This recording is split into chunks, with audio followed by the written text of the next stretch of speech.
Welcome into the Fade. It is a sad day. I don't have any more college football games that I can lose you money on this year.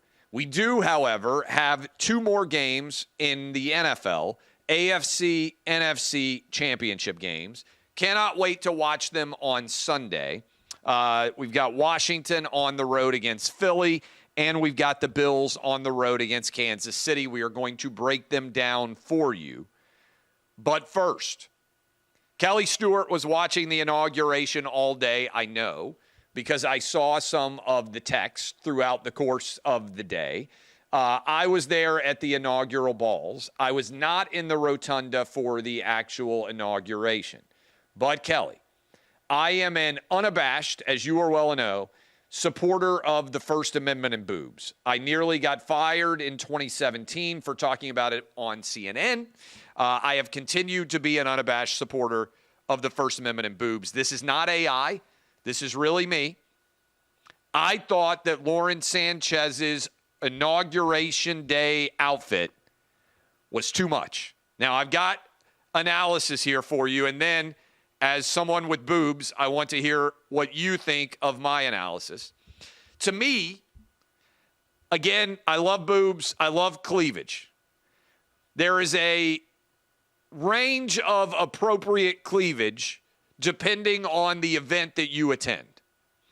To me, limited cleavage, and I'm curious if you can think of events that would be more than this, and I'm not talking about work things. I'm talking about normal life things. You should never go to a funeral and be like, man, did you see the tits on the widow? Like, no one should ever say that. In fact, if they do, the widow probably killed the husband, right? Like, if your beloved husband is dead and people walk in and they're like, holy crap, look at the tits on the widow, she killed him. That's my theory. In general, and by the way, not just the widow, the niece or the granddaughter, nobody should be like, hey, did you look at Julie? I mean, how old is Julie now? Like, no one should be saying that after the funeral, right? Funeral boobs should be almost non-existent, all right? Flip side, you lived in Vegas for a while. Vegas club boobs, everybody, they should be out. They should be helping you to get better drinks, better tables, shorter lines. Like, that to me is like the range, right? There's funeral boobs, and then there's like Vegas nightclub boobs, all right? Or if you don't want to go Vegas nightclub because you've never been, it's like Halloween party outfit in your 20s boobs, right? Like costume boobs, all right? That's the range. To me, inauguration is much closer to a funeral. And I said, like, if Donald Trump is doing the oath of office and John Roberts is delivering it to him, and you're a woman and you're wearing a top that could distract either of them, which Lauren Sanchez was, depending on her proximity to the oath, can't wear it. So I am an unabashed supporter of boobs. What Lauren Sanchez wore, the boost, I don't even know what it'd be called, a bustier, like a bra-ish inside of the jacket, you can't wear it. Where do you come down on Boobgate? You know, that's certainly not an outfit I would have chosen for the inauguration. As somebody who has been bashed her entire career for being a former Vegas cocktail waitress in a nightclub, I wear lingerie almost every single night of the week. It was either a very tight dress or a bra with a tutu for Halloween, and just ridiculous outfits with minimal clothing. I would agree with you, Clay. I think the funeral is a great example. I think weddings are another really great example. I think if weddings are in a church, you have to be more dressed up, or you have to be covered a little bit more. Or if weddings are on a beach, you can be a little bit more free flowing. And then there's probably somewhere in between at country clubs and so forth. But at least for like the ceremony, when you're in the background of any pictures, if your boobs are front and center, that's breaking some really just basic social codes. And that's what Lauren Sanchez did. Right. As a woman with very large boobs, I know these rules. And these are just things that you have to remind yourself every once in a while, that lingerie and jackets are for steakhouses and Vegas dinners. They are for nightclubs when your shoulders are cold in the winter and you can take it off and then you can let them all hang out. It's not for an inauguration. I mean, if Mark Zuckerberg, the biggest dork on the planet, is like peeking over at you. It tells you all you need to know.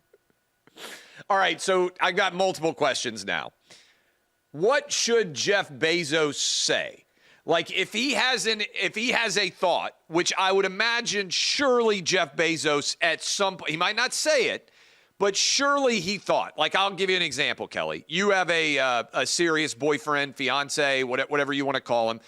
Whenever my wife doesn't like an outfit that I am wearing to anything, she says, "Are you going to wear that?" Like she doesn't say you shouldn't wear that. She just says, "Are you going to wear that?" And I'm like, I was, but now I'm not. So evidently I have somehow screwed up the fashion decision. I have to go and I have to alter whatever I'm going to wear, right? Are you going to wear that? Every man who has been in a relationship with a woman at some point has heard the woman say, "Are you going to wear that?" And he's had to go change because most men have no idea what to wear anywhere for any event. That's just the reality, all right? Bezos. Lauren Sanchez, good looking. She's his fiance. You're Jeff Bezos. You're a 200 billionaire. You left your wife for her. She comes out in the top. You probably immediately want to sleep with her because she looks amazing. But you can't do that because you have the inauguration to go to.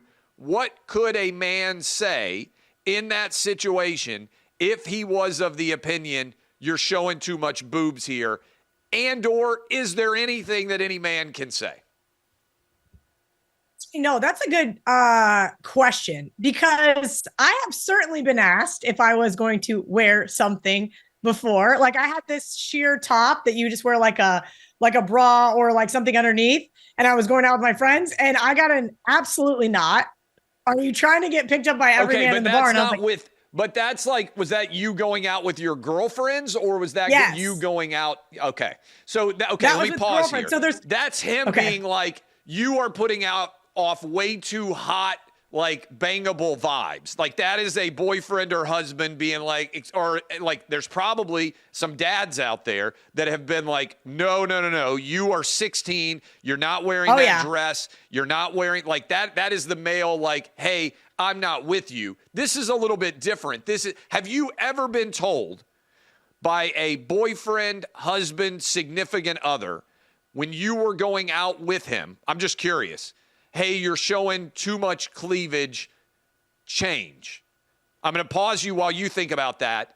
I don't think so. I've never said it to my wife. I'm just wondering, is there anything Bezos could have done to say to his fiance, is there any way for a man to approach this going to an event? Or I think probably what he's thinking is, if I say anything, she's going to get mad at me and we're going to be in a fight and we're about to go to X event. And the last thing, because women will tell men all the time, are you wearing that? You can't wear that. You need to wear this.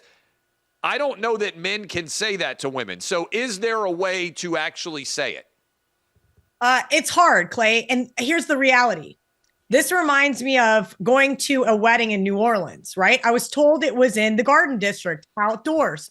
Turns out that was where the reception was, and we were headed to a 300-year-old church. I made the cab driver stop at Saks Fifth Avenue so I could buy a scarf because I was personally mortified. Now, granted, I had one of those dads that was like, you're not wearing that. Hey, Jesus likes boobs too. Jesus likes boobs too, Kelly. I remember being at Country Stampede in high school and a guy approaching me and he was like kind of hitting on me. And I was like, I'm 17. And he was like, just lost his mind. And he goes, you should not be allowed to wear that. And I'm like, I kind of like panicked because I didn't know what to do. But, you know, had my dad known I was, probably in college, probably 22, 23. Okay. But like, you know, in retrospect, I could have been 18, right? But like the reality was that I had way too much boob in that swimsuit top that my father did not know that I owned, right? Out in jean shorts, whatever. Those types of things have now shaped me as a woman to realize, hey, there are appropriate times and there are inappropriate times, right? I have swimsuits living in Florida that I wear to the beach with my significant other or my friends. And I have ones that I wear with family members. It just is what it is. I think Bezos was probably in that similar situation to me as that wedding in New Orleans is she walked in, was like, I'm ready to go. And he's like, shit, we're going to an inauguration. And you're right. Either he didn't have time to say anything, didn't want to fight with her beforehand, or maybe he didn't care. Maybe that was like Bezos and Trump didn't always really get along. They haven't always seemed eye to eye, right? Like, he owns the Washington Post. So you think it was shots fired at Melania by Lauren Sanchez via Bezos? You never know. You never know. Listen, these guys love to flex, right? In some way or another. They have a bigger yacht, they have a nicer car, they have more homes, whatever it is. I don't know. I mean, he could just be like, hey, listen, this is what my wife looks like or my fiance looks like, and I don't care. My girl's hotter than yours. I hadn't considered that Bezos might have been behind sending a message. I don't know. What do you think about Melania's hat? You know, I saw it. Okay, so you said you were like, oh, I was glued to the inauguration. I wasn't. I was watching it on X, of course, just like catching bits and pieces because those types of things bore me. Oh my God, the pomp and circumstance and the da-da-da. It's like almost like the Royals. I don't watch any of that stuff, so I like to catch the highlights. But I was with my girlfriend and her mom, and we saw the moment Melania stepped out of the car, and we were like, oh my God. I think that outfit sent a message. Now, I really liked the Dior cape that she wore the day before with the Louboutin boots, and I was like, okay, she looks very classic, and that's a gorgeous coat. I think that hat had some like really interesting meaning that I couldn't quite decipher, right? Like we saw the different memes out there where there was like the V for Vendetta guy. Then there's all these like crazy conspiracies about Melania and like what the hat actually means. But one of the things that I read, and I found this very interesting, was that you see all of these other women saying either not nice things about Melania or about her demeanor. And I think what I learned most was from other Slavic women from Eastern Europe were commenting, right? And it's like, hey, I'm from here, or my mother's from there, and about their presence. And then there was an old interview with Melania. She is just this is usually a word reserved for men, but I used it this morning, very stoic. She doesn't show a lot of emotion. She's just kind of like this presence that's there, right? You know, like even Donald couldn't get. Yeah, kind of. But apparently that is a very like standard thing for women in that part of the world. She, you know, this old interview was like, listen, you stand by your man, you're quiet. This is his moment. This is his time. You are kind of almost, she didn't say this, but to be seen and unheard. But that is who Melania is. She sits back and she just is this force, right? And then we got to see her in the gown later on, and it was a totally different human being. But during the inauguration, in that hat, I was like, oh my God, like she is like on a mission. And I thought it was really cool just to get a showcase, probably her personality. You know, she had it custom made, of course. And there were some really cool moments of the whole day. I'm anti-hat unless it's like the Kentucky Derby for everybody. For men, for women, do you see all the AI now? I said that on the radio, and now there's AI pictures out there like crazy of me in hats, playing the flute, doing all sorts of crazy things. In pink underwear? Yeah, I saw that one. In pink underwear. Yeah, that's a good start. Thank you to whoever created that one. Good start to your morning. All right, we got the AFC and the NFC championship game. Let's start on the NFC side. Nobody thought Washington was going to be here. Not a lot of surprises with the other three teams. You didn't think they were going to be in the NFC championship game. I can't. The Lions are on upset alert. You did put the Lions on. All right, but you thought they would lose to the Bucs the week before. No, I actually did like the Bucs the week before. I really did. I said, hey, I like the Bucs in the situation at home. I like Baker Mayfield. That's this what I'm saying. So defense, you didn't think that they were going to win 2 games in a row. Like, that's what I'm saying. True. Like, very few people. Yes, you liked them against Detroit. That's true. But I don't think anybody out there expected them to advance to the NFC Championship game, to beat the Bucs, and then to beat the Lions back-to-back. That was a rare number. They're a 6-point-ish underdog against Philly. I don't think Philly has really looked that good down the stretch run here, Kelly. I'm going to take Washington plus the 6. I will acknowledge it is not supported by what we saw in the regular season. This is simply a Jaden Daniels has Washington. He's playing with house money. He has nothing to lose. I don't think he feels pressure. Sometimes there's a real advantage to being in a situation where you've already so much exceeded the expectations that you don't have anything to lose going forward. I think he's going to play well. I'm on the over in this game, which has me a little bit nervous, but primarily because I don't think Washington's defense is going to be able to shut down Philly. I think both teams will score, but I'm taking Washington plus the points. How do you break this one down? Yeah, Clay, I don't blame you. The Eagles kind of let the Packers hang around there in the second half where I thought that game could have turned a little bit. Then they definitely let the Rams hang around there where that game could have absolutely turned, depending on when you bet that game. You know, could have won early if you bet the Eagles early or if you bet the Rams late. So always make sure you guys are getting the best of the number. I think there's going to be 6.5s come kickoff. So just hang tight. I do not see this line coming back down. I think the whole world is going to want to tease the Eagles non-traditionally here. And in fact, I think Washington has been really impressive. So you brought up that Bucks game, Clay, and I was going to go to it, decided, don't really care that much. And I said, all right, here is this Bucks defense, and here's what we're going to see. Rookie quarterback, this has been a nice story, but it's over. And guess what? They don't punt. Dan Quinn might as well be Dan Campbell, and that's how he beat him last week, right? This Commanders defense stepped up big, but they keep going for it on fourth down. You mentioned house money, of course. Put the pedal to the metal. Dan Quinn has been in this position before, and now he's got a team that has not been in an NFC championship game in the last 33 years. So I like this side. I think that they're having fun. They're playing free. Daniels doesn't look like a rookie. 17 touchdowns this season, 422 yards on the ground in this last 7 games. I mean, the guy is having a great time. And I think that this continues. Look, Hurts, we know he was hurt. Yes, he had a nice, 45, 50-yard touchdown run. He didn't look hurt then, but we do know that they have a couple of linemen still banged up here. So keep an eye on that.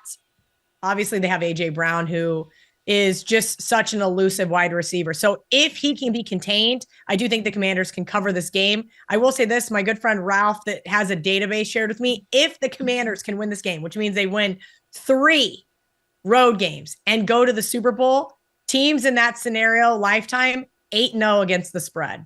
So wouldn't it be interesting to see them get past the Eagles, be catching a ton of points in the Super Bowl, and then get the cover for everybody? We'll see how that comes to fruition. But for me, it's Commanders or pass. All right, so NFC East battle going on in the NFC Championship game. Those teams meeting for a third time. The game that most people are most excited to watch, including me, I bet most of you out there, Bills on the road against Kansas City. Kelly, my analogy here would be Josh Allen is Peyton Manning and Patrick Mahomes is Tom Brady, right? It's repeating itself in some way. And if you remember that well, and most people do, the Patriots always beat the Colts. And then finally, Peyton Manning kicked the door down and won his Super Bowl. They got past Rex Grossman and the Bears, if I remember correctly. Peyton Manning was the guy who couldn't win the big game. He finally won the Super Bowl, went on to win one with your Colorado area team, the Denver Broncos, eventually as well. But that wasn't really kind of him as the focal point of the team in the same way. But when I look at this, I think it's Josh Allen's turn. And I understand everybody out there who's like, can't beat Patrick Mahomes. He's going for a 3rd straight Super Bowl. Chiefs are like the Patriots in that it just feels like they find a way to win. Maybe sometimes it feels like the officials are giving them the benefit of the doubt, but that Patrick Mahomes, you give him a chance to win, as we saw with whatever it was, 13 seconds left when they got past the Bills before, when we saw what happened. Was it last year, I guess? They get past him again on the road in a frustrating certain fashion. Kelly, Bills get it done. The under hits. I feel like this is a 21-17-ish game. I like the defense from the Chiefs.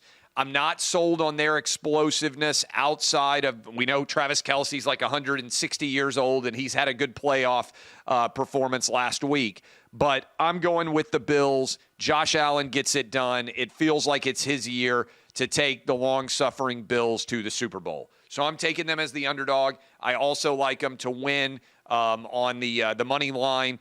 And again, I like the under, so I'm predicting Bills-Eagles. You? Yeah, I'm a wuss, Clay. I can't bet against the Kansas City Chiefs. You I know what get it. happens? I get when people get can't. texts. Yep. I get texts from my friends and they're like, Kelly, you have Chiefs derangement syndrome. And I'm like, no, I don't. They're just overvalued. And they were overvalued again last week. They had multiple opportunities to slam the door on the Houston Texans. They couldn't get it done. And then if you laid it with the Chiefs late, they shoved one right up there with a safety. And yes, I understand why it was intentional. Yes, that was probably the correct play. But again, a win and not cover.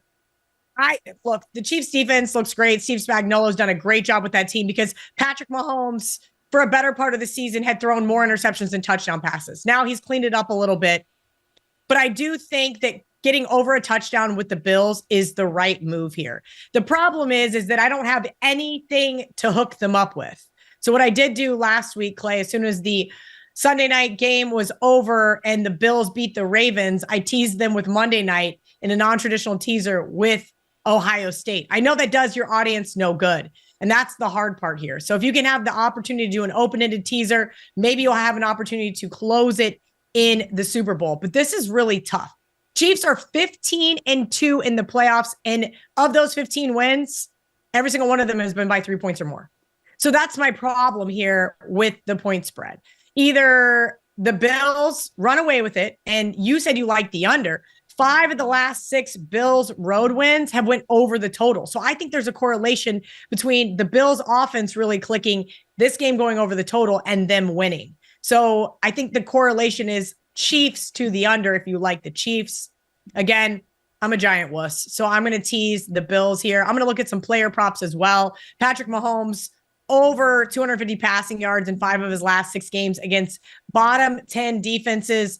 The Bills defense is going to have to step up big here. I just don't think they're going to. So I like I like the Bills in a teaser, and I like the over. What else would you tell people out there? I've always said this, and I've said it for years and years. I know you mentioned that the number might move against the Eagles and the Commanders. By and large, these lines tend to land and not move very much because there is a massive amount of eyeballs on these games. And the amount of money being bet and all those other things, like there isn't some sort of inefficient market, right? Like this of all the lines is some of the most efficient market making out there. And to your point, even if one of the books moves it one direction or another, usually they get popped and the numbers end up being pretty consistent across books. Yeah, I think our friends at the Superbook, they're being the lone 6.5 is very telling. I think that they're saying, all right, we got enough Eagles money. We're looking for Commanders money. If you want to bet it here, this is what you're going to have to lay. I mean, look, six is a little steep for me. 5 was the opener and it was gone very, very quickly.